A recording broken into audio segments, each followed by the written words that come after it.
আমি কখনো স্বপ্নেও ভাবিনি যে আমার এই সুন্দর চুলগুলোকে আমি কখনো কেটে ফেলবো।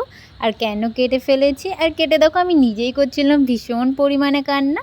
চলো সবটা তোমাদের সাথে শেয়ার করি। হাই গাইস, আমি সোনিয়া চলে এলাম আবারও নতুন একটা ভিডিও নিয়ে। আর আশা করছি তোমরা সকলে অনেক ভালো আছো। দুপুরে দোকান বন্ধ করে আসার পথে দেখছি পার্লারটা খোলা রয়েছে। অন্যদিন পার্লারটা খোলা থাকে না, বন্ধ হয়ে যায়। আজকে দেখলাম খোলা রয়েছে।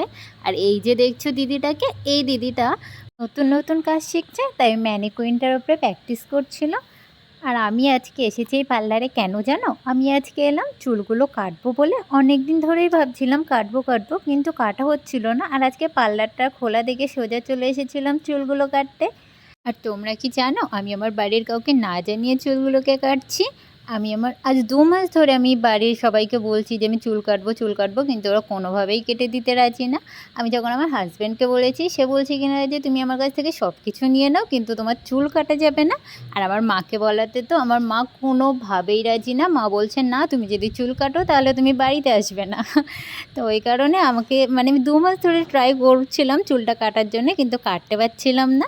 আর আজকে খোলা দেখতে পেয়ে সোজা চলে এলাম দোকানে। ভাবছি আগে চুলগুলো কেটে নিই, তারপরে ফ্যামিলির লোক যা বলে বলবে, তাই আমি চুলগুলোকে কেটে নিচ্ছি। আর হ্যাঁ, তোমরা আবার এটা ভেবো না যে আমি বড় চুল পছন্দ করি না, একদমই নয়। আমি বড় চুল ভীষণ পরিমাণে পছন্দ করি। আমি অনেক কষ্ট করে আমার চুলগুলোকে বড় করেছি, অনেক ভালোবেসে বড় করেছি। কিন্তু আগেরবার দুর্গাপুজোতে আমি চুল স্ট্রেট করেছিলাম।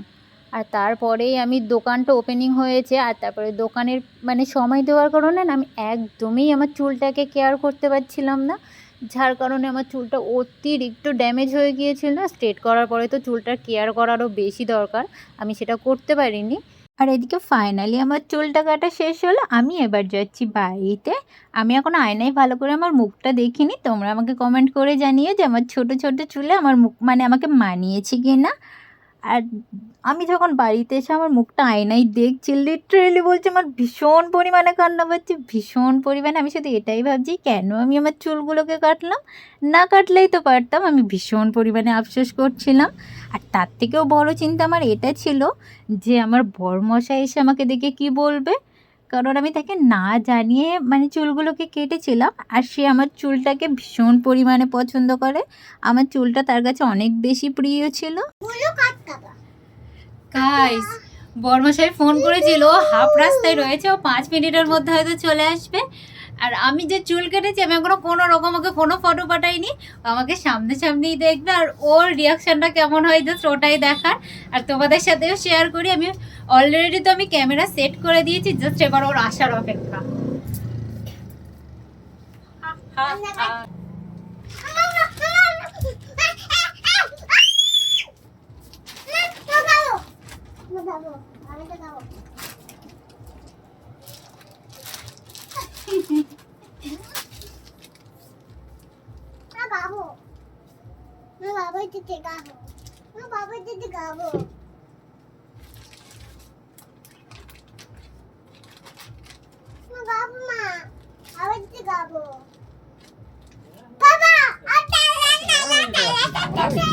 নেড়া হয়ে যেতে পারতিস, দেখি গো বলছি পুরো তো নেড়া হয়ে যেতে পারতিস।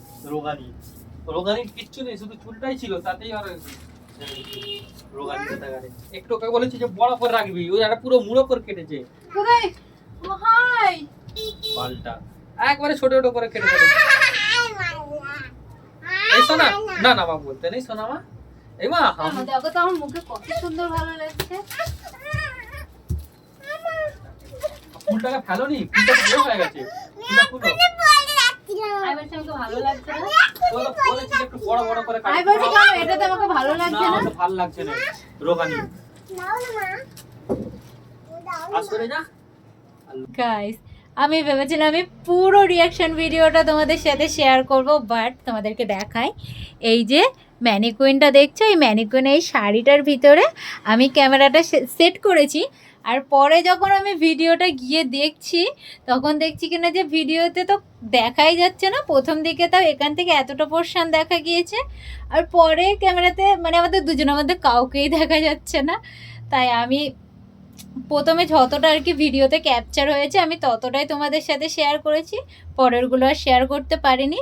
আর এটা যেহেতু রিয়াকশান ভিডিও, আমি চাইলেও আমি ডবল করে ক্লিপ নিতে পারবো না। রিয়াকশান ভিডিওই হয়, ওটা ডবল করে ক্লিপ নেওয়া যায় না, নাটক করে তো আমি নিতে পারবোই না।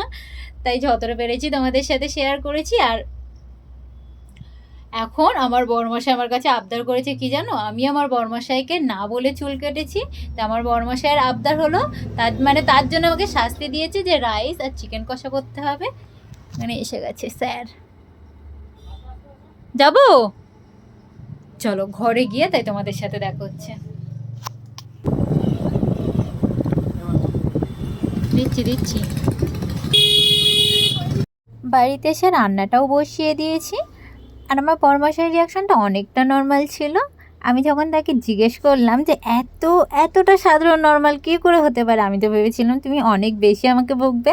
তা সে আমাকে তখন কথাটা বললো যে সব কিছুতে আটকে রেখে কী লাভ, এই বয়স তো তোমার, তুমি একটু নিজের মতো করে চলো। তাই আমি অতটা আর কিছু বলিনি। আর আমার বরমশাইয়ের কথাটা শুনে আমার অনেক বেশি ভালো লেগেছে। তো এরকম একটা বোঝার মানুষ থাকা দরকার লাইফে। আমি আজকে অনেক বেশি হ্যাপি। তো চলো আজকে ভিডিওটা আমি এখানেই শেষ করি, আর আশা করি তোমাদের অনেক ভালো লাগবে। আর হ্যাঁ, লাইক কমেন্ট শেয়ার অ্যান্ড সাবস্ক্রাইবটা করতে ভুলো না। নেক্সট ভিডিওতে আবার দেখা হচ্ছে, ততক্ষণ তোমরা সবাই অনেক ভালো থেকো। Tata, bye bye.